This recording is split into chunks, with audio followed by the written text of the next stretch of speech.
എല്ലാവരെയും കേശുവിൻ്റെ വൃന്ദാവനത്തിലേക്ക് വീണ്ടും സ്വാഗതം ചെയ്യുന്നു. അപ്പോൾ ഇതാ രാവിലെ എണ്ണ തേച്ചൊന്ന് കുളിക്കണം. അപ്പോൾ ഈ തേച്ച് കുളി എന്ന് പറയുന്നത് നമുക്ക് ആയുർവേദപരമായിട്ടും ആരോഗ്യപരമായിട്ടൊക്കെ ഒരുപാട് ഗുണങ്ങളുള്ള സംഭവമാണ്. നമ്മൾ ആഴ്ചയിൽ 2 ദിവസം ദേഹം മുഴുവൻ എണ്ണ തേച്ചിട്ട് കുളിക്കണം എന്നാണ് പറയണത്. പക്ഷേ എവിടെയല്ലേ നമുക്കൊക്കെ ഇപ്പോൾ അതിനൊക്കെ എവിടെയാണ് സമയം ഇരിക്കുന്നത്. അതുമല്ല ഈ എണ്ണയോടൊക്കെ ഇപ്പോൾ ഭയങ്കര അലർജി പോലെയാണ്. മുന്നേ അമ്മയുടെയൊക്കെ ആ ഒരു പരിധിയിൽ ജീവിച്ചിരുന്ന സമയത്ത് എല്ലാ ദിവസവും തലയിൽ എണ്ണ തേച്ച് അമ്മ കുളിക്കാൻ സമ്മതിക്കുള്ളായിരുന്നു. എണ്ണ ഇല്ലാണ്ട് അങ്ങോട്ട് മുടിയൊക്കെ പറന്ന് കിടന്ന അമ്മയ്ക്ക് ഭയങ്കര ദേഷ്യമാണ്. പക്ഷേ ഇപ്പോൾ എന്താണ്, എണ്ണ തേക്കാൻ ഭയങ്കര മടിയാണ്. ആഴ്ചയിൽ 3 ദിവസം എണ്ണ തേച്ച് കുളിച്ചാൽ മതിയെന്നാണ് ഇപ്പോൾ പറയണത്. പക്ഷേ എന്തോ എണ്ണ തേക്കാനായിട്ട് വലിയ മടിയാണ്. എന്തായാലും ആഴ്ചയിൽ 1-2 ദിവസമൊക്കെ എണ്ണ തേക്കാറുണ്ട്. അപ്പോൾ എണ്ണ തേച്ച് അങ്ങ് തലയിലിട്ടിരിക്കും. അതും കുഞ്ഞിലെ തൊട്ടേയുള്ള ശീലമാണ്. ചൊട്ടയിലെ ശീലം ചുടല വരെയെന്നല്ലേ. അപ്പോൾ പണ്ട് അമ്മ ഇങ്ങനെ എണ്ണ തേച്ചിപ്പിച്ച് അരമണിക്കൂറൊക്കെ ഇട്ടിരിക്കും. അപ്പോൾ അതുകൊണ്ട് എണ്ണ തേച്ചിട്ടിട്ടാണ് ഇനി തൂത്തൊക്കെ വരാമെന്ന് വിചാരിച്ചത്. ഇപ്പം മകരമാസമാണെന്ന് അറിയിച്ചുകൊണ്ട് ചെറിയൊരു തണുപ്പൊക്കെ ഉണ്ട്. അല്ലാണ്ട് നമ്മുടെ ഈ പരിസരത്തുനിന്ന് വലിയ തണുപ്പും കാര്യങ്ങളൊന്നും അധികം ഫീൽ ചെയ്യണില്ല. ചുറ്റും ഫ്ലാറ്റും കാര്യമൊക്കെ അല്ലേ. പിന്നെ ഇതാ ഒരു കുഞ്ഞൻ ചേമ്പ് അവിടെ നിന്നതാണ്. അതിൽ നോക്കിയപ്പോഴേക്കും ഇങ്ങനെ മഞ്ഞുതുള്ളി വീണ് കിടക്കുന്നത് കണ്ടപ്പോൾ നല്ല രസമായിരുന്നു കേട്ടോ അത് കാണാനായിട്ട്. അത് അതിൻ്റെ ആ ഒരു പരിമിതി വെച്ചും കൊണ്ട് അത് ആ വെള്ളത്തിൻ്റെ ഇങ്ങനെ ആ ഒരു മഞ്ഞുതുള്ളി അതിങ്ങനെ സ്റ്റോർ ചെയ്ത് വെച്ചിരിക്കുന്നത് കണ്ടപ്പോഴേക്കും ഭയങ്കര കൗതുകമാണ് തോന്നിയത്.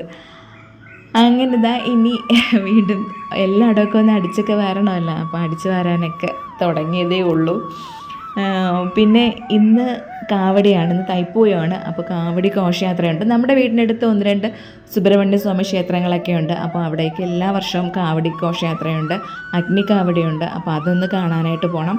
അത് വേറെ നമ്മളിപ്പോൾ സ്പെഷ്യലായിട്ട് കാണാൻ പോകേണ്ട കാര്യമില്ല. നമ്മുടെ ഷോപ്പിൻ്റെ ഫ്രണ്ടിലൂടെയാണ് ഈ ഘോഷയാത്ര പോണത്. അപ്പോഴാണ് ആലോചിക്കുന്നത്, ഈ വർഷങ്ങൾ പോണത് അറിയാതെ എന്നൊരു സിനിമയില്ലേ, അതുപോലെ വർഷങ്ങളൊക്കെ എത്ര പെട്ടെന്നാണ് കടന്നു പോണതല്ലേ. ഇപ്പോൾ കഴിഞ്ഞ വർഷത്തെ കാവടി കണ്ടത് എനിക്ക് ഇന്നലത്തെ പോലെയാണ് തോന്നുന്നത്. കേശുവിനായിരുന്നാലും നല്ല ഓർമ്മയുണ്ട് കാവടി കണ്ടതൊക്കെ. കാരണം ഈ ഒരു അതിൻ്റെ വീഡിയോസും കാര്യങ്ങളും എല്ലാം ഇപ്പോഴും കയ്യിലുണ്ട്.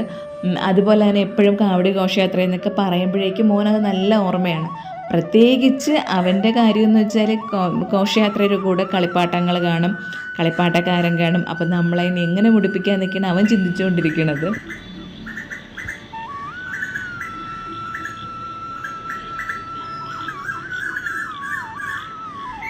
അങ്ങനെ അടിച്ച് തളിച്ചൊക്കെ കഴിഞ്ഞ് ഇനി കുളിച്ചിട്ടൊക്കെ വന്നതാണ്. ഇനി വിളക്കൊക്കെ ഒന്ന് തേക്കണം. എനിക്ക് ആ വിളക്ക് തേക്കുന്ന പൊടി ഉണ്ടല്ലോ, പീതാംബരി പൊടി തീർന്നിരിക്കുകയാണ്. ഞാൻ ഇന്നലെയും കടയിൽ പോയപ്പോൾ വിചാരിച്ചാണ്, നമ്മുടെ ഷോപ്പിൻ്റെ നേരെ ഓപ്പോസിറ്റാണ് പൂക്കട.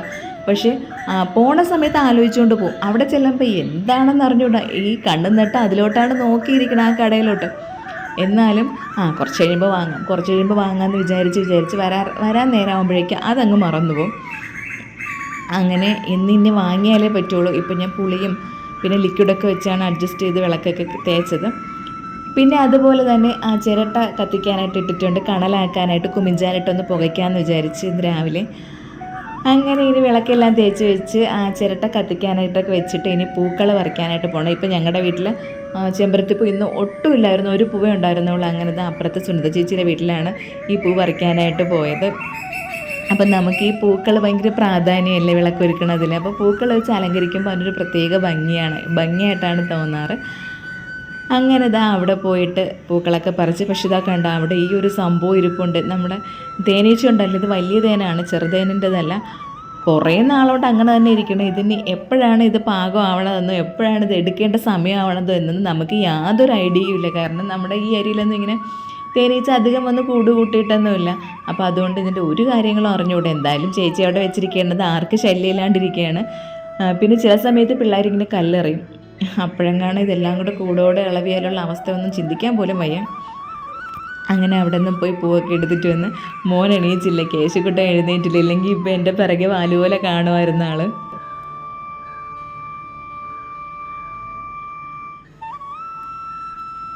അപ്പോൾ ഇതാ അപ്പുറത്തുനിന്നും കൂടെ പൂക്കൾ പറിച്ചപ്പോഴേക്ക് കുറച്ചധികം പൂക്കളായി. അപ്പോൾ മുന്നേ എൻ്റെ വീഡിയോസ് കാണുന്നവർക്ക് അറിയാം, ഞാനിങ്ങനെ ഒരുപാട് പൂക്കൾ കൊണ്ട് അലങ്കരിച്ചിട്ടാണ് വിളക്ക് അലങ്കരിക്കാറുണ്ട്. പക്ഷേ ഇപ്പോൾ എൻ്റെ വീട്ടിൽ പൂക്കൾ കുറഞ്ഞിരിക്കുകയാണ്. സാരമില്ല, കുറച്ച് ദിവസം കഴിയുമ്പോഴേക്കും നിറച്ച് പൂത്തോളും. പിന്നെ അതിൻ്റെ പൂമ്പൊടിയൊക്കെ മാറ്റണം. പൂമ്പൊടിയൊക്കെ മാറ്റിയതിന് ശേഷം വിളക്കെല്ലാം അലങ്കരിച്ച് വിളക്കൊക്കെ കത്തിച്ച് ഇനി സാമ്പ്രാണി തിരിയും കൂടെയൊക്കെ കത്തിച്ച് വെക്കണം. അത് കഴിയുമ്പോഴേക്ക് അത്രയും കാര്യങ്ങൾ കഴിയുമ്പോൾ തന്നെ നമുക്ക് ഭയങ്കര ഒരു പോസിറ്റീവ് എനർജി തോന്നും. നമ്മൾ ആ ഒരു ഡേ തുടങ്ങണതല്ലേ, നമ്മൾ ആ ഒരു ദിവസം ആരംഭം നമുക്ക് നല്ലതാക്കി നമുക്ക് മാത്രമല്ല നമുക്കും നമ്മുടെ വീടിനും നമ്മളെ കാണുന്നവർക്കും നമ്മളെ ചുറ്റുമുള്ളവർക്കും എല്ലാവർക്കും ഒരു അതിൻ്റെ ആ ഒരു നന്മ അല്ലെങ്കിൽ അതിൻ്റെ ആ ഒരു പോസിറ്റിവിറ്റി കിട്ടും. പിന്നെ കുറേ കമൻസ് വരാറുണ്ടായിരുന്നു, ഇങ്ങനെ തലയിൽ തോർത്ത് ചുറ്റി കെട്ടിക്കൊണ്ട് വിളക്ക് കത്തിക്കല് ചേച്ചി എന്നൊക്കെ പറയാറുണ്ടായിരുന്നു. അപ്പം ഞാനിപ്പോൾ എന്താ അതുപോലെ അനുസരിച്ചിരിക്കുകയാണ്. തോർത്ത് മാറ്റിയിട്ടാണ് ഇന്ന് വിളക്ക് കത്തിച്ചത്.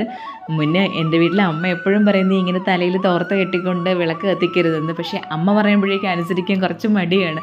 വേറെ ആരെങ്കിലുമൊക്കെ പറയുമ്പോഴേക്കും പിന്നെ കുഴപ്പമില്ലല്ലോ. അപ്പോൾ വിളക്ക് കത്തിച്ച ഉടനെ ഞാൻ എന്താ വീണ്ടും തോർത്ത് ചുറ്റി കെട്ടിയിട്ടുണ്ട്. വേറൊന്നുമല്ല, ഇല്ലെങ്കിൽ മുടിയിൽ നിന്ന് വെള്ളം ഇങ്ങനെ ഇറ്റിറ്റ് ആ ഹാളിനകത്ത് ഫുള്ള് വീഴും. പിന്നെ വിളക്ക് കത്തിച്ച് വന്നപ്പോഴേക്ക് ചിരട്ട ഫുള്ള് കത്തി നല്ല കണലായിട്ട് ഇരിപ്പുണ്ടായിരുന്നു.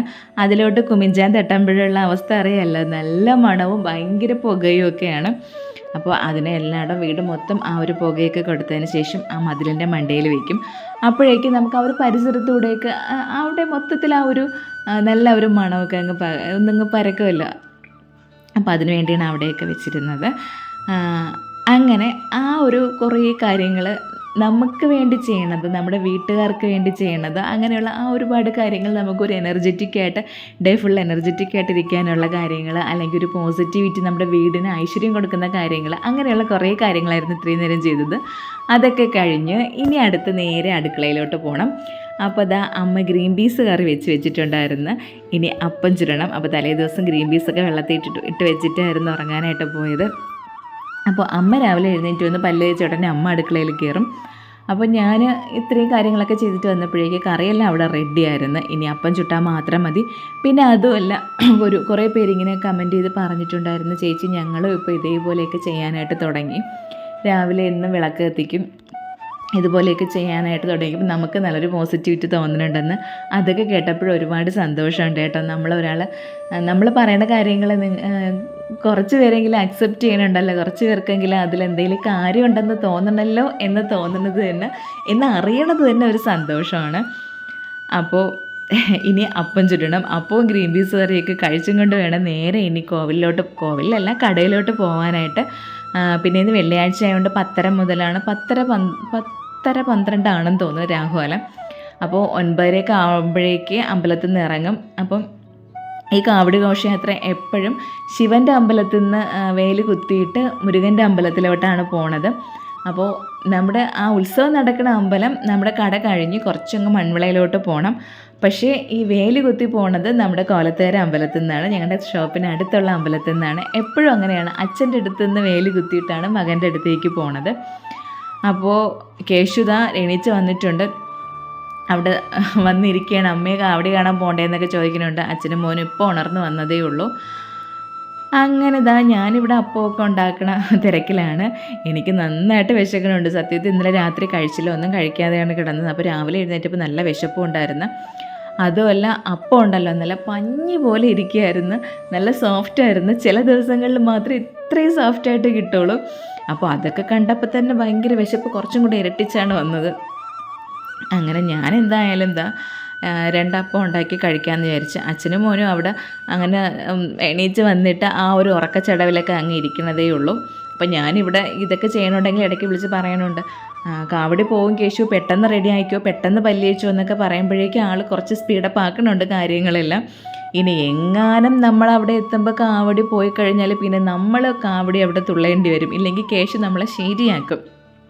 അപ്പം ഞാനത് കൂടെ ചേട്ടനെ ഓർമ്മിപ്പിക്കുന്നുണ്ട്, പെട്ടെന്ന് പല്ലൊക്കെ തേച്ച് റെഡി ആയിക്കോ, കഷ്ടകാലത്തിന് കാവടി പോയാൽ പിന്നത്തെ കാര്യം പറയുകയും വേണ്ട. അങ്ങനെ നല്ല ഗ്രീൻ പീസ് കറിയും നല്ല അപ്പവും ആയിരുന്നു. പിന്നെ കുറേ നാളായി കേട്ടോ ഗ്രീൻ പീസ് കറി ഉണ്ടാക്കിയിട്ട്. നമുക്ക് ഗ്രീൻ പീസ് കറി കുറേ രീതിയിൽ ഉണ്ടാക്കാം, നല്ല കുറുമായിട്ട് ഉണ്ടാക്കാം. ഇതിപ്പോൾ നമ്മൾ സവോളയും ഉരുളക്കിഴങ്ങ് കറിയും പച്ചമുളകും മാത്രം ഇട്ടിട്ടാണ് ചെയ്തത്. ഇതിൽ നമുക്ക് ഗ്രീൻ പീസ് അല്ല ക്യാരറ്റ് ഉണ്ടെങ്കിൽ ക്യാരറ്റ് ഇടാം, ബീൻസ് ഇടാം, അതൊക്കെ ഇട്ടിട്ട് നല്ലൊരു കുറുമയായിട്ടൊക്കെ ഉണ്ടാക്കാം. അങ്ങനെ ഞാൻ കാപ്പിയൊക്കെ കുടിച്ച് ഞാൻ റെഡിയായാൽ മാത്രമേ എനിക്ക് ബാക്കിയുള്ളവരെ ഈ രണ്ടുപേരെ ഇന്ന് റെഡിയാക്കി ഇറക്കാനായിട്ട് പറ്റുള്ളൂ. ഇല്ലെന്നുണ്ടെങ്കിൽ അവരുടെ കാര്യങ്ങളൊക്കെ എല്ലാം ഓക്കെ ആകുമ്പോഴേക്കും ഞാനിവിടെ കാപ്പി കുടിച്ചും കാണില്ല, ഒന്നും ചെയ്തും കാണില്ല. അപ്പോഴേക്കും പിന്നെ അവർ റെഡിയായി കഴിഞ്ഞാൽ പിന്നെ ഭയങ്കര ഇതാണ്, ഓ നിനക്ക് ഇത്രയും സമയമായിട്ട് നീ റെഡിയായില്ലേന്ന് ചോദിച്ചുകൊണ്ടിരിക്കും. അങ്ങനെ നമ്മളിതാ രാവിലത്തെ ഒരു പുകിലൊക്കെ കഴിഞ്ഞിട്ട് കടയിലോട്ട് പോണതാണ്. അപ്പോൾ ഞാനിവിടെ പറയാനുണ്ടായിരുന്നു 9 മണിക്ക് റെഡിയായി ഇറങ്ങിക്കും, 9 മണിക്ക് കാവടി ഇറങ്ങും, 9:30 അമ്പലത്തിൽ നിന്ന് ഇറങ്ങിയാൽ മാത്രമേ അവർക്ക് 10:30 മുന്നേ അമ്പലത്തിൽ, 10:30 എന്ന് വെച്ചാൽ രാഹുലം, അതിന് മുന്നേ അവർക്ക് ചെന്ന് കയറണ്ടേ. ഇപ്പോൾ ഈ 2 അമ്പലങ്ങളും തമ്മിൽ ഒരു 1/2 കിലോമീറ്റർ ഡിസ്റ്റൻസേ ഉള്ളതെന്ന് തോന്നുന്നു. പക്ഷേ ഇതങ്ങ് എത്തുമ്പോഴേക്ക് ഘോഷയാത്രയില്ല, അപ്പോൾ അത് പതുക്കെ പോവുള്ളൂ. അങ്ങ് എത്തുമ്പോൾ എന്തായാലും 1 മണിക്കൂറെങ്കിലും എടുക്കും. പറഞ്ഞിട്ട് ആരും കേട്ടില്ല. പിന്നെ അച്ഛനും മൈൻഡ് ചെയ്തില്ല, മോനും മൈൻഡ് ചെയ്തില്ല. നമ്മൾ നേരെ ആ അമ്പലത്തിൻ്റെ അവിടെ എത്തിയപ്പോഴേക്കും കാവടി ഇറങ്ങി. പിന്നെ അവിടെ നിന്നൊക്കെ കറങ്ങി അടിച്ചാണ് നേരെ ഓടി ഷോപ്പിലെത്തിയത്. നമ്മൾ ഷോപ്പിലെത്തി, ഷോപ്പ് തുറന്നതും ഘോഷയാത്ര എത്തി.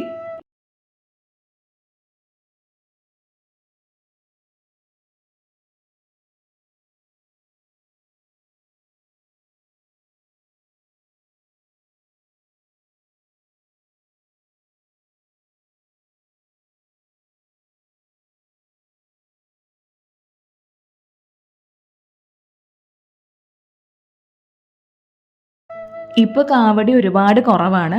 മുന്നേ ഇങ്ങനെയൊന്നും അല്ലായിരുന്നു, ഇഷ്ടംപോലെ കാവടിയായിരുന്നു. പിന്നെ വൈകുന്നേരം ആകുമ്പോഴേക്കും അഗ്നിക്കാവടിയുണ്ട്. ഇപ്പോൾ മുമ്പ് പറവക്കാവടിയൊക്കെ ഉണ്ടായിരുന്നു. ഇപ്പോൾ അതൊക്കെ കോടതിയൊക്കെ സ്റ്റേ ചെയ്തിരിക്കുകയാണെന്നാണ് പറഞ്ഞത്. സത്യം പറഞ്ഞാൽ നമ്മളൊക്കെ തികഞ്ഞ വിശ്വാസികളാണ്. പക്ഷേ ഇതൊക്കെ കാണുമ്പോഴേക്കും ഇങ്ങനെ ഭഗവാൻ പറഞ്ഞിട്ടുണ്ടോ എന്ന് ഞാൻ എപ്പോഴും ചേട്ടനോട് ചോദിക്കും. ഇതൊക്കെ ഒരു വല്ലാത്ത രീതിയല്ലേ ഇങ്ങനെ. ഇപ്പോൾ ഇത് പിന്നും പ്രശ്നമില്ലെന്ന് പറയും. പറവക്കാവടി കാണുമ്പോഴേക്ക് വല്ലാത്തൊരു ഫീല് തോന്നും. അപ്പോൾ നമുക്ക് വിശ്വാസം ശരി തന്നെയാണ്, നമ്മൾ തികഞ്ഞ ഭക്തരുമാണ്. പക്ഷേ ചില കാര്യങ്ങളൊക്കെ കാണുമ്പോഴേക്കും നമുക്കൊന്ന് അക്സെപ്റ്റ് ചെയ്യാനായിട്ട് ഭയങ്കര മടിയല്ല. അങ്ങനെ ഒരു സംഭവമാണ് ഈ പറവക്കാവടി. എനിക്കിത് കാണുമ്പോൾ ഒട്ടും അക്സെപ്റ്റ് ചെയ്യാനായിട്ട് പറ്റില്ല. ഈശ്വര, ഇങ്ങനെയൊന്നും വേണ്ടായിരുന്നു, ഇങ്ങനെയുള്ള കാര്യങ്ങളെ വേണ്ടാന്ന് തോന്നിപ്പോവും.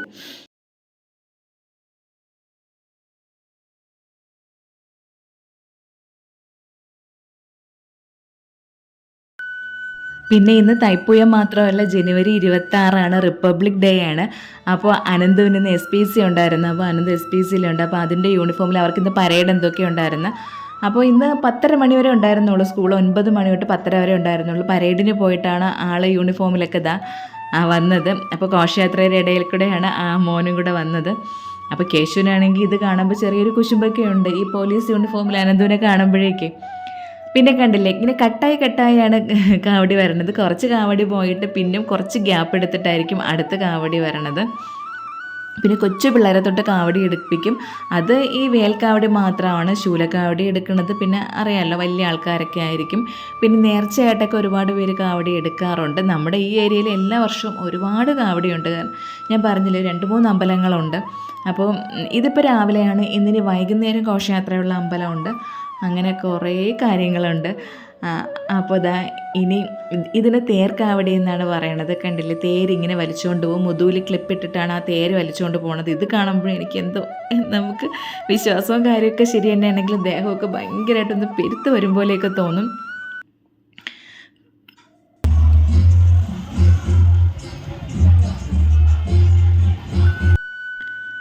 അപ്പോൾ കാവടി ഘോഷയാത്ര തീരണേൻ്റെ ബാക്കിൽ നിന്നാണ് ആന വരണത്. അപ്പോൾ ഭഗവാൻ എഴുന്നള്ളി വരണത് ഏറ്റവും ബാക്കിൽ നിന്നാണ്. പിന്നെ ഉള്ളത് എന്താണെന്ന് വെച്ചാൽ, ഈ കാവടി ചെന്ന് അകത്ത് കയറിയതിന് ശേഷമാണ് പൊങ്കാല ഇടുന്നത്. അപ്പോൾ ഇനി ഇത് ചെന്ന് അകത്ത്, മുന്നേയൊക്കെ ആണെങ്കിൽ ഇതുപോലെ വണ്ടികളൊന്നും ഇതുവഴി വിടയില്ലായിരുന്നു. ഈ ഘോഷയാത്ര ഇറങ്ങിക്കഴിഞ്ഞാൽ വണ്ടികളും ബസ്സും കാര്യങ്ങളും എല്ലാം ഇവിടെ നിന്ന് തിരിച്ചവർ തടയുമായിരുന്നു. തടഞ്ഞിട്ട് റൂട്ട് മാറ്റി നമ്മുടെ വീടിന് അതുവഴിക്കായിരുന്നു പൊയ്ക്കൊണ്ടിരുന്നത്. ഇപ്പോൾ അങ്ങനെയൊന്നും ഇല്ലാന്ന് തോന്നുന്നു, വണ്ടികളൊക്കെ വരണുണ്ട്. അങ്ങനെ ഈ വർഷത്തെ കാവടിയും ഈ ആന പോണതോടുകൂടി തീരെയാണ്. ഇനി ഒരു വർഷത്തെ കാത്തിരിപ്പാണ് അടുത്ത കാവടിക്കായിട്ട്. ഒരു വർഷത്തെ കാത്തിരിപ്പെന്ന് പറയാനും പറ്റില്ല. ഞാൻ പറഞ്ഞില്ലേ, കഴിഞ്ഞ വർഷത്തെ കാവടി ഇന്നലെ കണ്ട പോലെയാണ് ഇരിക്കുന്നത്. അതിന് മുന്നേ അടുത്ത വർഷമായി. അങ്ങനെ ഇനി കാവടി ഘോഷയാത്ര പോയി കഴിഞ്ഞാൽ പിന്നെ റോഡിലോട്ട് പെട്ടെന്ന് ഇറങ്ങാനൊന്നും പറ്റില്ല, ഭയങ്കര തിരക്കായിരിക്കും. വണ്ടികളെല്ലാം ഇങ്ങനെ ബ്ലോക്കായി കിടക്കുകയല്ലേ, അതെല്ലാം കൂടെ ഒരുമിച്ചൊരു വരക്കമുണ്ട്. പിന്നെ കുറച്ച് സമയത്തേക്ക് ഭയങ്കര ബ്ലോക്കാണ് റോഡ്. പിന്നെ കേശു അവിടെ ഇങ്ങനെ ഒരു അക്ഷമനായിട്ട് കാത്തു നിൽക്കുകയാണ്. ഇതുവരെ കളിപ്പാട്ടക്കാരനെ കണ്ടില്ലല്ലോ എന്ന് പറഞ്ഞ് നിൽക്കുകയാണ്. അപ്പോൾ അച്ഛനും വന്നിട്ടുണ്ട്. അച്ഛനും ഘോഷയാത്ര കാണാനായിട്ട് വന്നതാണ്. അപ്പോൾ കേശു ഇങ്ങനെ ഭയങ്കര സന്തോഷത്തിൽ നിൽക്കുകയാണ്. ഇന്നിപ്പോൾ കളിപ്പാട്ടം അവൻ്റെ അച്ഛൻ്റെ നിന്ന് കിട്ടും, അപ്പാപ്പൻ്റെ നിന്ന് കിട്ടും, മാമൻ്റെ നിന്ന് കളിപ്പാട്ടം കിട്ടും. അപ്പോൾ എല്ലാവരും കയ്യിൽ നിന്ന് കളിപ്പാട്ടം വാങ്ങാനായിട്ട് ഇങ്ങനെ ആൾ വെയിറ്റ് ചെയ്ത് നിൽക്കുകയായിരുന്നു. അങ്ങനെ നോക്കി നോക്കി നിന്നപ്പോഴേക്ക് കളിപ്പാട്ടക്കാരൻ വന്നിട്ടുണ്ട്. കേശുവിന് ഭയങ്കര സന്തോഷം. ഇതായിരുന്നു ഇന്നലെ മുതലേ അവന് ഉറക്കമില്ലാതെ അവൻ ചിന്തിച്ചുകൊണ്ട് കിടന്ന കാര്യം. ഇത് മാത്രമായിരുന്നു. സത്യം പറഞ്ഞാൽ ഈ 4 പിള്ളേരെ അപേക്ഷിച്ച് നോക്കുമ്പോൾ ഏറ്റവും കൂടുതൽ കളിപ്പാട്ടം ഉള്ളത് കേശുവിനാണെന്ന് പറയും. ഇഷ്ടംപോലെ കളിപ്പാട്ടമുണ്ട്. എല്ലാത്തിനും പിശുക്ക് കാണിക്കുന്ന ആളാണ് കേശുവിൻ്റെ അച്ഛൻ. പക്ഷേ കേശുവിന് കളിപ്പാട്ടം അല്ലെങ്കിൽ ടോയ്സ് വാങ്ങിക്കുന്ന കാര്യത്തിൽ ആളൊന്നും മുന്നും പിന്നും നോക്കൂലെന്ന് വേണമെങ്കിൽ പറയാം. ഒരു ചാക്ക് ടോയ്സ് ഇപ്പം തന്നെ ഇരിപ്പുണ്ട്. അപ്പുറത്തെ പിള്ളേർക്കൊക്കെ നമ്മൾ കുറേ എടുത്ത് കൊടുത്തായിരുന്നു. കുഞ്ഞിലോട്ടുള്ളതേ ഉണ്ട്. അപ്പോൾ പിന്നെ നമ്മൾ വെറുതെ വെച്ച് കളയണം എന്തിനാണെന്ന് വെച്ചിട്ടാണ് എടുത്ത് കൊടുക്കുന്നത്. പക്ഷേ ഇതിപ്പോൾ ഈ കളിപ്പാട്ടക്കാരൻ വന്നെങ്കിലും കേശുവിൻ്റെ മനസ്സിൽ എന്തൊക്കെയോ ഉണ്ടായിരുന്നു. അതൊന്നും മോനെ ഇവിടെ നിന്ന് കിട്ടിയില്ല. പിന്നെ അവൻ വന്നിട്ട് വെറുതെ വിടണ്ടെന്ന് വിചാരിച്ചിട്ട് ഈ ഒരു ബോളും വാങ്ങി, പിന്നെ ഈ കൊട്ടണ സംഭവം ഉണ്ടല്ലോ അതൊക്കെ വാങ്ങിച്ച്. ഇതൊന്നും അവന് ഇഷ്ടപ്പെട്ട് വാങ്ങിയതല്ല, മനസ്സിലെന്തോ ഉണ്ടായിരുന്നു. അതൊന്നും ഇവിടെ കണ്ടില്ല. ആ ഒരു രീതിയിൽ പിന്നെ വെറുതെ അങ്ങ് വിടാനും പറ്റൂലല്ലോ, എന്തെങ്കിലും വാങ്ങണമല്ലോ എന്നൊക്കെ വെച്ചിട്ടാണ് വാങ്ങിച്ചത്. കണ്ടില്ല, ഇതൊക്കെയാണ് വാങ്ങിച്ചതെന്ന്. കേശുവിന് ഇഷ്ടമുള്ള സംഭവങ്ങളേ അല്ല. പിന്നെ നിവൃത്തിയില്ലാത്തതുകൊണ്ട് അങ്ങ് വാങ്ങിച്ചെന്നേ ഉള്ളൂ. അല്ലെങ്കിൽ ഇഷ്ടമില്ലാത്തത് മനസ്സിലുള്ളത് ഇവിടെ ഇല്ല. പിന്നെ ഇന്ന് വാങ്ങിക്കണ്ട, അടുത്തേന് വാങ്ങാമെന്ന് പറഞ്ഞ് വിട്ടുകളയൂല ആൾ. അങ്ങനെ നിന്നപ്പോഴേക്ക് കേശുവിൻ്റെ മാമൻ എത്തിയിട്ടുണ്ട്. അനന്തുവിനെ കൊണ്ടുപോകാൻ വന്നതാണ്. അപ്പോൾ കൂടെ കേശുവും കയറിപ്പോയി. കാരണം ഇന്നിന് അംഗൻവാടിയും കാര്യങ്ങളൊന്നുമില്ല. ഇവിടെ നിർത്താനും പറ്റൂല. ഇവിടെ നിർത്തിയാൽ എൻ്റെ ഉയിരെടുക്കും. ഈ 2 കടയും കൂടെ അവൻ അടിച്ച് മറിച്ച് വെക്കും. പിന്നെ ചേട്ടന് അങ്ങ് ജനറൽ ഹോസ്പിറ്റലിൽ അവിടെ പോവുകയും വേണം. പിന്നെ കസ്റ്റമറൊക്കെ വന്നാൽ എനിക്ക് അറ്റൻഡ് ചെയ്യാനൊന്നും പറ്റൂല. അങ്ങനെ ആളിനെ പാക്ക് ചെയ്ത് അങ്ങ് അപ്പേരെ വീട്ടിലോട്ട് അയച്ചിട്ടുണ്ട്. ഇനി നമ്മളിവിടെ വിളക്കൊന്നും കൊളുത്തിയില്ല. രാവിലെ വരണമെന്ന് വിചാരിച്ചതാണ്, പക്ഷെ നടന്നില്ല. ഞാൻ പറഞ്ഞില്ല, ഞങ്ങൾ വന്നപ്പോഴേക്ക് ഘോഷയാത്ര ഇറങ്ങിക്കഴിഞ്ഞ്. അപ്പോൾ ഞാനാണെങ്കിൽ ഇന്നലെ പ്ലാൻ ചെയ്ത് എന്തിനാണെന്ന് വെച്ചാൽ രാവിലെ വന്ന് അവിടേക്ക് തൂത്ത് വൃത്തിയാക്കിയൊക്കെ ഇട്ട് പനിനീരൊക്കെ തളിച്ച്, അപ്പോൾ പിന്നെ നമ്മൾ ഈ കാവടി ഘോഷയാത്ര വരണതിന് മുമ്പ് റോഡിൽ ഫുൾ എല്ലാവരും വെള്ളം ഒഴിച്ച് ഒന്ന് അതിനാണെന്ന് എനിക്ക് അറിഞ്ഞൂടാ. ഒരു തളിച്ചിടണതിൻ്റെ ഒരു വേറെ ഘോഷയാത്ര വരുമ്പോഴൊന്നും ഇങ്ങനെ ചെയ്യില്ല. പക്ഷെ കാവടി ഘോഷയാത്ര വരുമ്പോഴേക്കും എല്ലാവരും റോഡ് ഫുള്ള് വെള്ളം ഒഴിച്ചങ്ങിടും. അപ്പോൾ അതേപോലെ റോഡിലൊക്കെ വെള്ളമൊക്കെ ഒഴിച്ചൊന്ന് റെഡി ആക്കണമെന്നൊക്കെ വിചാരിച്ചതാണ്. പക്ഷേ എല്ലാ കണക്കൂട്ടലും തെറ്റിപ്പോയി. വന്നപ്പോഴേക്ക് ഘോഷയാത്ര ഇറങ്ങിക്കഴിഞ്ഞ്. അങ്ങനെ കേശു മാമൻ്റെ കൂടെ അങ്ങ് വീട്ടിൽ പോയിട്ട് അവിടെ ചെന്നിട്ട് വീണ്ടും കരച്ചിലായി. ഇങ്ങ് വരണമെന്നും പറഞ്ഞ് അങ്ങനെ ചേട്ടൻ പോയി എടുത്തിട്ട് വന്നിട്ട് പിന്നെ ഞാനും കൂടെ കുറച്ച് സമയം വീണ്ടും ഒരു അരമണിക്കൂർ ഇവിടെ ഇരുത്തിയിട്ട് ഞങ്ങൾ 2 പേരും കൂടെ കൊണ്ടാക്കാമെന്ന് പറഞ്ഞ് കൊണ്ടുപോകുന്നതാണ്. അപ്പോൾ നേരത്തെ കണ്ടതാണ് അമ്പലം. അപ്പോൾ നാത്തൂൻ്റെ വീടിൻ്റെ അടുത്താണ് ഈ അമ്പലം. അപ്പോൾ അവിടെ അന്ന് ആ ഘോഷയാത്രയ്ക്ക് വന്നില്ലേ, ഇന്ന് ഘോഷയാത്രയ്ക്ക് വന്ന ആനയാണ് ആ ഫ്രണ്ടിലത്തെ പുരയിടത്തിൽ കെട്ടിയിരുന്നത്. അപ്പോൾ ഞങ്ങൾ ചെന്നപ്പോഴേക്ക് ചേച്ചി പറയുന്നുണ്ട് അവിടെ ഇന്ന് കഞ്ഞി സദ്യയാണ്, അല്ലെങ്കിൽ എല്ലാ ദിവസവും അന്നദാനമായിരുന്നു. അപ്പോൾ കഞ്ഞി അവിടെ ഒഴിക്കണുണ്ടെന്ന് പറഞ്ഞ് അങ്ങനെ ഞാൻ എന്ത് ചെയ്ത്, ഞാനും അനന്തക്കുട്ടനും കൂടെ പോകാമെന്ന് വെച്ചിട്ട് ഞങ്ങൾ കഞ്ഞി വാങ്ങാൻ ഇറങ്ങിയപ്പോഴേക്ക് കേശുവും കൂടെ ഇറങ്ങി. തൊട്ടപ്പുറത്ത് തന്നെയാണ് അമ്പലം. പിന്നെ ഈ തിരക്കിൻ്റെ ഇടയിൽ നടന്നു പോകാൻ വയ്യാത്തതുകൊണ്ടാണ് വണ്ടിയും കൂടെ എടുത്തത്. അങ്ങനെ ഞങ്ങൾ അമ്പലത്തിൽ എത്തി. ഇവിടെ വന്നപ്പോഴേക്ക് വീണ്ടും ഒരുപാട് കളിപ്പാട്ടം ഇങ്ങനെ കേശു കണ്ടു വെച്ചിട്ടുണ്ടായിരുന്നു. ഞാൻ ഇറങ്ങിയപ്പോഴേ പറഞ്ഞു, മോനെ ഒന്നും ചോദിക്കരുത്, അമ്മ ഒരു പൈസ എടുക്കാതെയാണ് വരണതെന്ന്. അങ്ങനെ 2 ആളെയും കൂടെ അവിടെ ഒരിടത്ത് നിർത്തിയിട്ട് ഞാൻ പോയി കഞ്ഞിയൊക്കെ വാങ്ങിച്ചുകൊണ്ട് വന്നു. അപ്പോൾ പൊങ്കാലയൊക്കെ ഇട്ട് നേദിച്ചൊക്കെ കഴിഞ്ഞായിരുന്നു. പൊങ്കാലക്കാരും എല്ലാവരും കഞ്ഞി വാങ്ങാനായിട്ടുള്ള തള്ളലായിരുന്നു. നമുക്കിനി എന്തൊക്കെ നമ്മൾ ഫുഡ് കഴിച്ചാലും വീട്ടിൽ നമുക്കിപ്പോൾ സദ്യ ഒരുക്കി വെച്ചിരുന്നാൽ തന്നെയും അമ്പലത്തിൽ നിന്ന് കുറച്ച് ചോറ് കിട്ടണമെന്ന് പറഞ്ഞാലോ അല്ലെങ്കിൽ അമ്പലത്തിൽ നിന്ന് കഞ്ഞി കിട്ടണമെന്ന് പറഞ്ഞാലോ അതിലിപ്പരം ഒരു സന്തോഷം വേറെ ഇല്ല. അത് വാങ്ങിച്ച് കഴിച്ചില്ലെങ്കിൽ പിന്നെ ഭയങ്കര ഒരു ടെൻഷനാണ്. അപ്പോൾ ചേച്ചി അവിടെ എല്ലാം ഉണ്ടാക്കി വെച്ചതാണ്. എന്നാലും അമ്പലത്തിൽ കഞ്ഞി കൊടുക്കണമെന്ന് പറയുമ്പോൾ നമുക്കത് മിസ്സാക്കാനായിട്ട് തോന്നില്ല. ചിലപ്പം ചില കോവിലിലൊക്കെ ആണെന്ന് വെച്ചാൽ അന്നദാനത്തിന് ചോറും സാമ്പാറും ഒരു അച്ചാറും ഒരു തോരനും മാത്രമേ കാണുള്ളൂ. പക്ഷെ അതിൻ്റെ ആ ഒരു രുചിയുണ്ടല്ലോ, നമ്മൾ എങ്ങനെ വീട്ടിൽ ഇനി 5 കറി ഇഞ്ചി നാരങ്ങ വെച്ചാലും ആ ഒരു ടേസ്റ്റ് കിട്ടൂല. അങ്ങനെ കഞ്ഞിയൊക്കെ വാങ്ങിക്കൊണ്ട് വന്ന് അവിടെ ചേട്ടൻ കണ്ടപടെ ആ കഞ്ഞി അങ്ങ് കുടിക്കാനായിട്ട് തുടങ്ങിയിരിക്കുകയാണ്. ചേച്ചി ഇവിടെ മീനൊക്കെ പൊരിക്കാനായിട്ടൊക്കെ ഇട്ടിട്ടുണ്ട്. അപ്പോൾ വന്നപ്പോഴേക്കും എനിക്ക് നല്ല വിശപ്പ്. മീനൊന്നും ആയില്ല, മീനൊക്കെ അവിടെ അവർ വെച്ചുകൊണ്ടിരിക്കണതേ ഉള്ളൂ. അങ്ങനെ പിന്നെ തോരനും രസവും ഇതൊക്കെ ഇങ്ങനെയുള്ള സംഭവങ്ങളെ ആയിട്ടുണ്ടായിരുന്നുള്ളൂ. അങ്ങനെ ചേച്ചി പറഞ്ഞു, നീ വിശക്കണമെങ്കിൽ നീ ഇരി, ഞാനൊരു മുട്ടയും കൂടെ നിനക്ക് പൊരിച്ച് തരാമെന്ന് പറഞ്ഞിട്ട് എനിക്ക് ചോറ് കഴിക്കാനാണ് ചേച്ചി ആ മുട്ട പൊരിക്കണം, ചേട്ടന് ചോറ് വേണ്ട ആ കഞ്ഞി കുടിക്കാമെന്ന് പറഞ്ഞ് നമ്മളെല്ലാവരും പ്രസാദം പോലെ ഓരോ സ്പൂണ് കുടിച്ചതേ ഉള്ളൂ. ബാക്കിയെല്ലാം പുള്ളിക്കാരൻ തന്നെ കുടിച്ച്. അങ്ങനെ ചേച്ചി അവിടെ മുട്ട പൊരിച്ചുകൊണ്ടിരിക്കുകയായിരുന്നു. അപ്പോഴാണ് മീനൊക്കെ അവിടെ ഇട്ടിരിക്കുകയല്ലേ, പിന്നെ ഞാൻ ആ മീനൊക്കെ ഒന്ന് ഇളക്കിയിട്ട് ഇനി ചോറും കൂടെ കഴിച്ചും കൊണ്ട് ഇപ്പോൾ 12:30 മണി ആയതേ ഉള്ളൂ. പക്ഷെ ഞാൻ ഇന്ന് രാവിലെയാണ് കാപ്പി കുടിച്ചത്.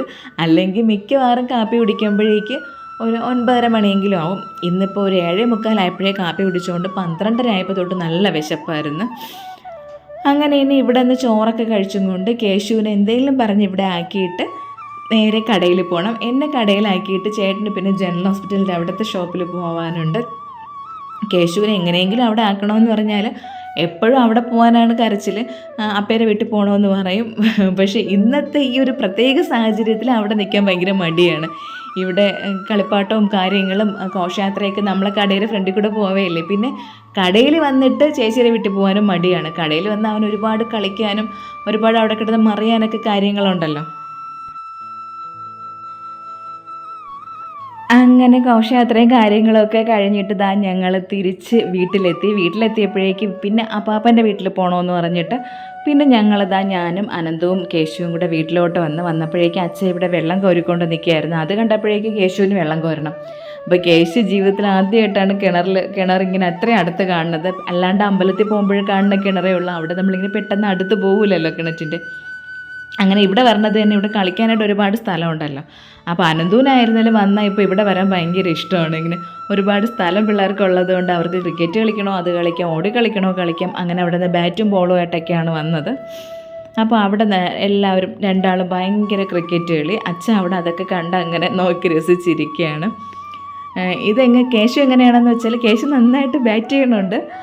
പക്ഷേ അനന്തന് കൊടുക്കൂല ബാറ്റ് ചെയ്യാനായിട്ട്. അവൻ എപ്പോഴും എറിഞ്ഞു കൊടുക്കണം. പിന്നെ ബോൾ അടിച്ചിട്ടാലും കേശു പോയി എടുക്കൂല, അതും അനന്ത് തന്നെ പോയി എടുക്കണം. അതൊക്കെയാണ് അവൻ്റെ നിബന്ധനകൾ. ഭയങ്കര മടിയാണ് എല്ലാത്തിനും. മടിയെന്ന് വെച്ചാൽ എന്തോന്നാണ്, ഇതുപോലെയൊക്കെ അവൻ ദൂരെ ബോളൊക്കെ അടിച്ചിട്ടാൽ അവന് തന്നെ പോയി എടുക്കാനായിട്ട് മടിയാണ്. അങ്ങനെ അവിടെ കളിച്ചിട്ട് കഴിഞ്ഞിട്ട് വീണ്ടും പുളി പറക്കാനായിട്ടൊക്കെ പോയി.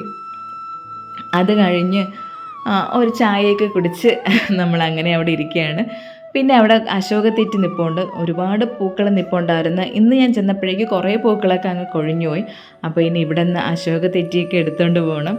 അപ്പോൾ കുഞ്ഞിലെ അമ്മ എന്ത് ചെയ്യുന്നത് വെച്ചാൽ ഈ ഒരു നമുക്ക് ഈ ഉണക്ക് സമയമൊക്കെ എന്താ പറയുക, വേനൽക്കാലമൊക്കെ വരില്ലേ, നമ്മൾ സ്കൂൾ അടച്ച് നിൽക്കുന്ന സമയം, ആ സമയമൊക്കെ വരുമ്പോഴത്തേക്കാണ് ഈ അശോകത്തെറ്റി അതിനെ ഇങ്ങനെ എണ്ണ കാച്ചിയിട്ട് ദേഹത്തൊക്കെ തേച്ച് തരും. അപ്പം നമുക്ക് ഈ എന്തെങ്കിലും ത്വക്ക് സംബന്ധമായിട്ടുള്ള അസുഖങ്ങളൊക്കെ വരണേനും എല്ലാത്തിനും ഈ പൂവ് നല്ലതാണല്ലേ. അശോകം എന്ന് പറഞ്ഞാൽ തന്നെ ശോകത്തിനെ അകറ്റുന്നവനെന്നല്ലേ അർത്ഥം. അപ്പോൾ അശോകത്തിന് നമ്മൾ സ്ത്രീകളായിട്ട് ഒരുപാട് ബന്ധമുണ്ട്. രാവണൻ സീതാദേവിയെ തട്ടിക്കൊണ്ട് പോയതിന് ശേഷം ഈ അശോകവനത്തിൻ്റെ താഴെയല്ലേ, അശോക മരത്തിൻ്റെ താഴെയാണ് സീതാദേവി എത്രയോ കാലം കഴിച്ചു കൂട്ടിയതെന്നാണ് പറയണത്. അതുപോലെ തന്നെ നമുക്ക് ഈ പീരീഡ്സ് സംബന്ധമായിട്ടുള്ള എന്തെങ്കിലും അസുഖങ്ങളും കാര്യങ്ങളൊക്കെ ഉള്ളപ്പോഴും ഈ പീരീഡ്സിൻ്റെ വയറുവേദന ഉള്ള സമയത്തൊക്കെ ഈ അശോകപ്പൂവ് അരിമാവില്ല അങ്ങനെ എന്തോ ആണെന്ന് തോന്നുന്നു, അങ്ങനെ എന്തൊക്കെ കുഴച്ചിട്ട് കഴിച്ചാൽ നമ്മൾ ഉള്ളിൽ കഴിക്കും. അതും നല്ലതാണ്, ഈ വയറുവേദനയ്ക്കും കാര്യങ്ങൾക്കൊക്കെ നല്ലതാണ്. പിന്നെ ഈ സ്ത്രീ രോഗങ്ങൾക്ക്, നമുക്ക് സ്ത്രീകളെ സംബന്ധിച്ച് വരുന്ന ഈ അസുഖങ്ങൾക്ക് എല്ലാത്തിനും ഈ അശോകപ്പൂ ഒറ്റമൂലിയാണെന്നാണ് പറയണത്. പിന്നെ നമുക്ക് കടയിൽ നിന്നൊക്കെ അശോക അരിഷ്ടമൊക്കെ വാങ്ങാനൊക്കെ കിട്ടുമല്ലോ. അങ്ങനെ എന്തായാലും ഞാൻ ഈ ഒരു കൊല പൂ മാത്രമേ എടുത്തോളൂ. അങ്ങനെ ഒരു കൊല അശോകപ്പൂവൊക്കെ ആയിട്ടാണ് തിരിച്ച് വീട്ടിൽ വന്നത്. വീട്ടിൽ വന്നപ്പോഴേക്കും അമ്മ വിളക്കെല്ലാം കത്തിച്ചിട്ടുണ്ടായിരുന്നു. പിന്നെ ഞാൻ വിചാരിച്ച് ഇതിനെ ഇന്ന് തന്നെ അങ്ങ് കാച്ചി വയ്ക്കാമെന്ന്. പക്ഷേ ഇപ്പം കാച്ചി വയ്ക്കും മുന്നേ അമ്മ എല്ലാ കാര്യങ്ങളും ചെയ്തു തരുമ്പോഴേക്ക് അമ്മയെ പേടിച്ചും അല്ലെങ്കിൽ അമ്മ പറഞ്ഞിട്ടൊക്കെ ഇങ്ങനെ ഈ അശോകത്തിൻ്റെ എണ്ണയൊക്കെ കാച്ചി വെച്ചിരുന്നാൽ ദേഹത്തൊക്കെ ഇടയൊക്കെ ചെയ്യുമായിരുന്നു. ഇപ്പോഴും ഇത് കാണുമ്പോഴേക്കും ഒരു നൊസ്റ്റാൾജിയൊക്കെ അടിച്ചിട്ടാണ് കൊണ്ടുവരണത്. എണ്ണയൊക്കെ എന്തായാലും കാച്ചി വയ്ക്കും. ഇപ്പോഴാണ് അത് എടുത്തപ്പോഴേക്കും അമ്മ ചോദിക്കണുണ്ട്, എന്തിനാണ് നീ ഇത് കൊണ്ടുപോകണതെന്ന്. ഇവിടെ കൊണ്ടുവന്നപ്പോൾ ഇവിടുത്തെ അമ്മയും ചോദിച്ചു, അശോകത്തെറ്റിയൊക്കെ കൊണ്ടുവന്ന് നീ എന്തിനാണ് ഈ കാച്ചി വയ്ക്കണത്, നീ അത് ആ കാച്ചി വെക്കണത് തന്നെ, പിന്നെ അത് തൊടൂലെന്ന്. അപ്പോൾ ഇനി ഇവർ രണ്ടുപേര് പറഞ്ഞതും അങ്ങനെയല്ല, ഞാൻ ഒരുപാട് മാറിയെന്ന് എനിക്കിനി അവരെ അറിയിക്കണം. അപ്പോൾ അതുകൊണ്ട് ആഴ്ചയിൽ ഒരു ദിവസം അശോക് പോയിട്ട് കാച്ചി എണ്ണയൊക്കെ ഒന്ന് ദേഹത്തൊക്കെ തേച്ച് കുളിക്കണം. അതുപോലെ തന്നെ കേശുക്കുട്ടനായിരുന്നാലും ഈ എണ്ണയൊക്കെ ദേഹത്തൊക്കെ തേച്ച് കൊടുത്താലും നല്ലതല്ലേ, ത്വക്ക് രോഗങ്ങളൊന്നും വരില്ലെന്നാണ് പറയണത്. ഇതിപ്പോൾ ചെയ്യുമ്പോൾ ഈ ഒരു ആവേശത്തിൽ എനിക്കിങ്ങനെയൊക്കെ ചെയ്യണം എന്നാണ് ആഗ്രഹം. ഇതൊക്കെ ഇനി എത്രത്തോളം നടക്കുമെന്നൊന്നും അറിഞ്ഞൂടാ. പിന്നെ ഈ പറയും പോലെ നമുക്ക് ആ സമയത്തൊക്കെ എല്ലാത്തിനും സമയമുണ്ട്. ഇപ്പോഴും പിന്നെ എന്താ പറയാനായിട്ട്, നമ്മളിങ്ങനെ കുറച്ച് സമയം ഈ എണ്ണയൊക്കെ തേച്ച് നിൽക്കുമ്പോഴത്തേക്ക് വിചാരിക്കും ആ സമയം ഉണ്ടെങ്കിൽ വേറെ എന്തെങ്കിലും കാര്യങ്ങൾ ചെയ്തുകൂടെ എന്നൊരു ആലോചന വരും.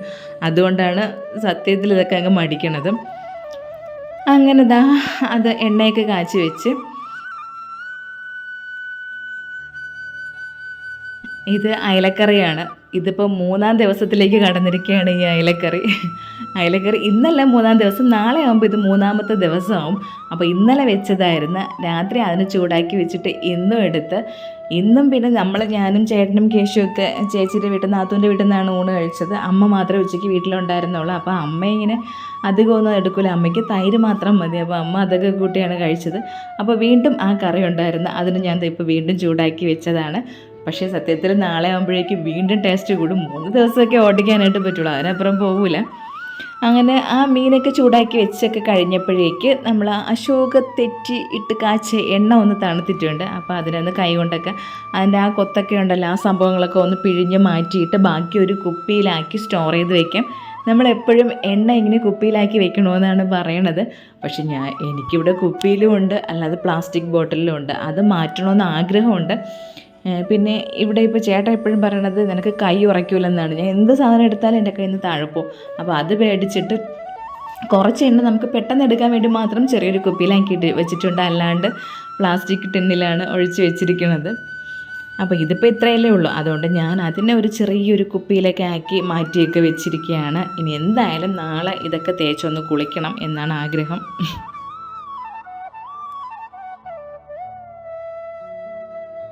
ആ അയലക്കറി തിളച്ച് വന്നപ്പോഴേക്കും നല്ല മണമായിരുന്നു കേട്ടോ. നല്ല മണവും നല്ല ടേസ്റ്റുമാണ്. ഇന്നിപ്പോൾ രാത്രി ആയപ്പോഴേക്ക്. ഇനി നാളെ ഒരു ഉച്ച വരെയല്ല, നാളെ രാത്രി വരെയൊക്കെ നല്ലതുപോലെ ഇരുന്നോളും. മറ്റന്നാൾ ഇനി ഇരിക്കൂല, അതിൻ്റെ പിറ്റേന്നൊന്നും ഇനി ഇരിക്കൂല.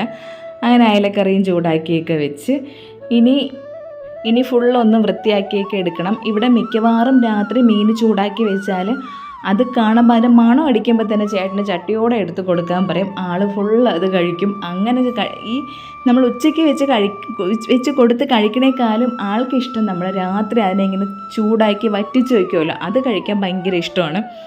അപ്പോൾ എന്തായാലും ഇന്ന് ഞാനിപ്പോൾ അയലക്കറി ചൂടാക്കി വെച്ചപ്പോഴേക്ക് പുള്ളിക്കാരൻ എത്തിയിട്ടില്ലായിരുന്നു. അത് കഴിഞ്ഞാണ് വന്നത്. അതുകൊണ്ട് അതിൻ്റെ മണം അടിച്ച ആൾ വന്നില്ല.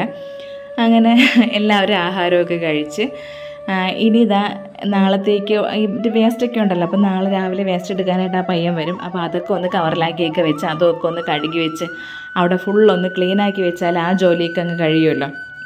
അപ്പോൾ അവിടെ ആ വേസ്റ്റ് വെച്ചിരിക്കുന്ന സ്ഥലത്ത് നമ്മളിങ്ങനെ വേസ്റ്റ് എപ്പോഴും ഈ സംഭവത്തിൽ ഇങ്ങനെ ഇട്ടുകൊണ്ടിരിക്കുകയല്ലേ, അപ്പോഴേക്ക് ആ ഒരു ടെയിലൊക്കെ എപ്പോഴും ചെറുതായിട്ട് ഇങ്ങനെ എച്ചിലൊക്കെ പിടിച്ചിരിക്കും. അപ്പോൾ രാത്രി ഒന്ന് ഈ ടെയിലും കൂടെയൊക്കെ ഒന്ന് ഉരച്ച് കഴുകി വൃത്തിയാക്കിയതിന് ശേഷമാണ് നമ്മൾ ഉറങ്ങാനായിട്ടൊക്കെ പോണത്. അപ്പോൾ എന്തായാലും അതൊക്കെ ഒന്ന് മാറ്റി വെച്ച്, പിന്നെ ആ ജനലിൻ്റെ പടിയിൽ കുറേ സംഭവങ്ങൾ ഇരിപ്പുണ്ട്. നമ്മൾ കൈവാക്കിന് എടുക്കാൻ പറ്റുന്ന സംഭവങ്ങളൊക്കെയാണ് കൂടുതൽ അവിടെ വെക്കുന്നത്. ഞാൻ മിക്കവാറും അതെടുത്ത് ഒതുക്കി വെച്ചതിന് ശേഷം 2 ദിവസം കഴിയുമ്പോഴേക്ക് വീണ്ടും ആ സാധനങ്ങൾ അതിൻ്റെ ഇരട്ടിയായിട്ട് ആ ജനലിൽ ഇങ്ങനെ നിരന്നിരിക്കാനായിട്ട് തുടങ്ങും. വേറെ ആരുമല്ല എടുത്ത് വെക്കുന്നത്, ഞാൻ തന്നെയാണ് വെക്കുന്നതും ഞാൻ തന്നെയാണ് മാറ്റി വെക്കുന്നതും. അപ്പോൾ ഇന്നിനിപ്പോൾ എന്തായാലും അതൊക്കെ കുറച്ചൊക്കെ ഒന്ന് ഒതുക്കണമെന്നാണ് വിചാരിക്കുന്നത്. അപ്പോൾ കേശുവിൻ്റെ മൂഡ് പോലെ ഇരിക്കും. കേശു നേരത്തെ ഉറക്കം വരണമെന്ന് പറഞ്ഞ് വരികയാണെങ്കിൽ എൻ്റെ ജോലി ഇവിടം വെച്ച് തീരും. ഇല്ലെന്നുണ്ടെങ്കിൽ ഇപ്പോൾ അനന്തു എന്നുള്ളത് കൊണ്ട് മാത്രം കേശു ഇപ്പോൾ കുറച്ച് സമയം കളിയും കാര്യങ്ങളുമായിട്ടൊക്കെ ഇരുന്നോളും. പിന്നെ ഉച്ചയ്ക്ക് അധികം ഉറങ്ങിയില്ല എന്ന് ചേച്ചി പറയണം. അപ്പോൾ പിന്നെ ഇന്ന് നേരത്തെ ഉറങ്ങും. അമ്മയ്ക്കും ചെറിയൊരു പനിയുടെ ലക്ഷണം പോലെ ഉണ്ടെന്ന് പറയണം. ഇനി എന്താവുമെന്ന് അറിയില്ല. അമ്മ അങ്ങനെ ഗുളിയൊക്കെ കഴിച്ചിട്ട് അമ്മയും നേരത്തെ കിടന്ന് അമ്മ രാത്രി ഒന്നും കഴിച്ചില്ല. വേണമെങ്കിൽ ഓട്സ് കാച്ചി കുടിക്കാമെന്നാണ് അമ്മ പറയണത്. ഈശ്വര, അമ്മയ്ക്ക് പനി വരാതിരുന്നാൽ മതിയായിരുന്നു. കേശുവിൻ്റെ പനി ഇപ്പോൾ തീർന്നതേ ഉള്ളൂ. ഇനി അടുത്ത് ഓരോരുത്തർക്കായിട്ട് വന്നുകൊണ്ടിരിക്കുമെന്ന് അറിഞ്ഞൂടാ. മുന്നേ ഇവിടെ എന്ത് അസുഖം ആദ്യം കൊണ്ടുവരണത് ഞാനാണ്. അപ്പോൾ ഇവിടുത്തെ ചേട്ടൻ്റെ അച്ഛനുള്ളപ്പോഴത്തേക്കും പറയും, എവിടെന്നെങ്കിലും അവൾ അസുഖം കൊണ്ട് വന്നോളൂ എന്ന്. ഏത് അസുഖം ഏത് വഴി പോയാലും ഞാനാണ് ഏണി വെച്ച് പിടിച്ച് കൊണ്ടുവരും. എനിക്ക് വന്ന ഉടനെ ഇവിടെ അച്ഛന് വരും, അത് കഴിഞ്ഞ് അമ്മയ്ക്ക് വരും, ലാസ്റ്റ് ആയിരിക്കും ചേട്ടന് വരണത്. അപ്പോൾ എന്തായിരുന്നാലും ഇപ്പോൾ ഇപ്രാവശ്യം പനി കൊണ്ടുവന്നത് ഞാനല്ല, കേശുവാണ് കൊണ്ടുവന്നത്. കേശു കൊണ്ടുവന്നിട്ട് ഇപ്പോൾ അമ്മയ്ക്ക് കൊടുത്തെന്നാണ് തോന്നണത്. ഇനി ഒരാഴ്ച പനിവാരമായിരുന്നു ഇവിടെ, ഇനി അടുത്ത ആഴ്ചയും കൂടെ അങ്ങനെ ആവുമെന്ന് അറിഞ്ഞൂടാ.